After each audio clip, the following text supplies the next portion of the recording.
Ole cái subscriber rong rong te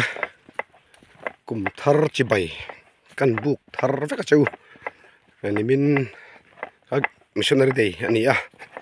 chuan hei voin ni som pani thakat sang ni som ni pali chuan lo chuang kai ve treng ba chuan hei ram lama kan ti mai mai teng ka tia an vak chu ani a ti chuan he video kan siam chan taka chu soka sanghaling tang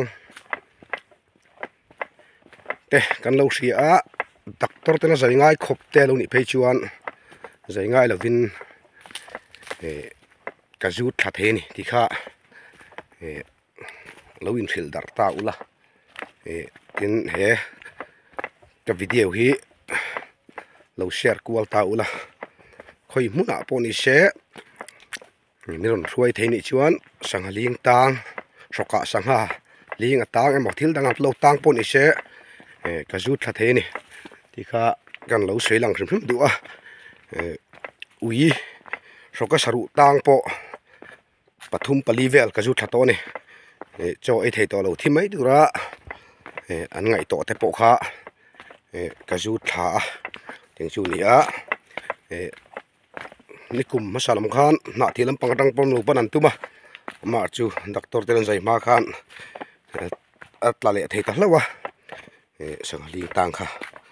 tiang kha ni a sanghaling tang hi som em soka thil tang hi chu wangin ka phone number kha kaloda anga he video a hian chuan nei thil daranga khoi venga poni se an soka sangha hlinge bo engemo tang ha zai ngai khop te lo ni kha chuan min ron ruai the ni kha chuan khoi muna poni se ka damani chuan azu thatur khan karon pan the ni karon kal the ni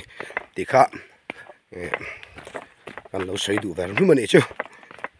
sangha hling tang som em maya vok vel chu kala chu chak lawa ui tak khi chu ui pui rai lai te po an mang em a chung pa chu ka zu thak saka enge tang pon helo saru tang an nga ya cho e to silo kar khat vel khating chi po kha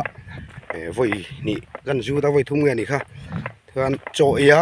thale hlau ta ni tiang khan ni kan veng chu nge pon vai sam a hian ka zu thak sak to ten omani tiang kha no pang tle rol sang an roka sangling tang po kajuta kajut saka tangal mai bokani tiang khania new sil dar don ya ka channel la subscribe lo te pon khonga ya milo subscribe zel tur khan kan som bok cheu ni